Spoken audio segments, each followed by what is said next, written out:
आलमी मंजरनामे से खबर शामिल करें। आपको बताएं कि फ्रांस, बरतानिया, ऑस्ट्रेलिया और कनाडा के बाद बेल्जियम ने भी फिलिस्तीन को बतौरी रियासत तस्लीम करने का फैसला कर लिया। बेल्जियम के वजीर खारजा मैक्सिम परयूट ने कहा है कि वो रवां माह अक़वाम मुत्तहिदा के जनरल असम्बली के इजलास में फिलिस्तीन को बतौर रियासत तस्लीम करने का ऐलान करेंगे। उन्होंने इसराइल पर सख्त पाबंदियां आयद करने का भी ऐलान कर दिया। वजीर खारजा ने सोशल मीडिया पर लिखा है कि इसराइल के खिलाफ कौमी सतह पर 12 सख्त पाबंदियां नाफिज की जाएंगी। उनमें गैर कानूनी इसराइली आबादियों से मसनूआत की दरामदी पर पाबंदी, इसराइली कंपनियों के साथ सरकारी मायदों का दोबारा जायजा और इसराइली परवाजों और ट्रांसफर पर पाबंदी समेत दीगर शामिल हैं।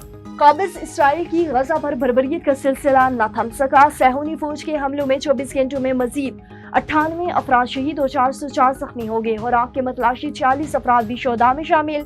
गजाई किल्लत से 3 बच्चों समेत मजीद 9 अफराद दम तोड़ गए।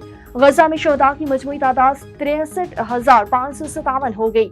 1,60,660 जख्मी हो चुके हैं। सहूनी फौज की जबरी बेदखली की पॉलिसी भी जारी है। 10 लाख फलस्तीनियों को जनूबी गजा मुंतकिल करने का फैसला हो गया। और चीनी सदर ने ग्लोबल गवर्नेंस इनिशिएटिव पेश कर दिया। इस इक़दाम का मकसद तमाम ममालिक की शिरकत के साथ एक ज्यादा मुनसिफाना और मसावी आलमी हुक्मरानी के निज़ाम की जानिब बढ़ना है। मज़ीद जान लेते हैं बीजिंग से शाहिद अफराज खान की इस रिपोर्ट में। चीनी सदर शी जिनपिंग ने थियानजिन में शंघाई ताउन तंजीम प्लस इजलास में ग्लोबल गवर्नेंस इनिशिएटिव की तजवीज़ पेश की है।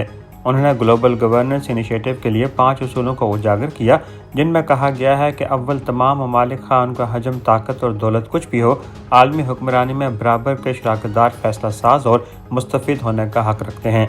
दूसरा, अक़वाम मुत्तहिदा के चार्टर के मकासद और उसूलों और बैनुल-अक़वामी ताल्लुकात के दीगर आलमी सतह पर तस्लीम शुदा बुनियादी उसूलों को मुकम्मल, जामे और हमजह तौर पर बरकरार रखना ज़रूरी है। तीसरा, आलमी हुक्मरानी के इस विजन को बरकरार रखना ज़रूरी है जिसमें वसी मुशावरत, मुश्तरका तामीर और मुश्तरका मफाद शामिल हो। यकजहती और हम आहंगी को मजबूत बनाया जाए और यकतरफा पसंदी की मुखालिफत की जाए। चौथा, आलमी हुक्मरानी के निज़ाम में इस्लाहात और बेहतरी के लिए कोशिशें की जानी चाहिए ताकि ये यकीनी बनाया जा सके कि हर कौम के अवाम आलमी हुक्मरानी में शामिल और फ़ायदा उठाने वाले हों।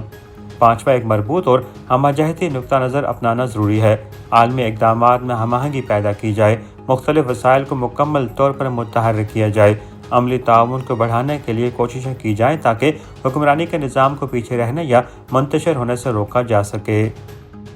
इस वक्त शंघाई ताउन तंजीम अपने इलाके, आबादी और रकबे के एतबार से दुनिया की सबसे बड़ी इलाकाई तंजीम बन चुकी है और गुज़रते वक्त के साथ इसके असर और रसूख में भी नुमाया इजाफा हो रहा है, जिसके दुनिया पर भी नुमाया असरात सामने आ रहे हैं।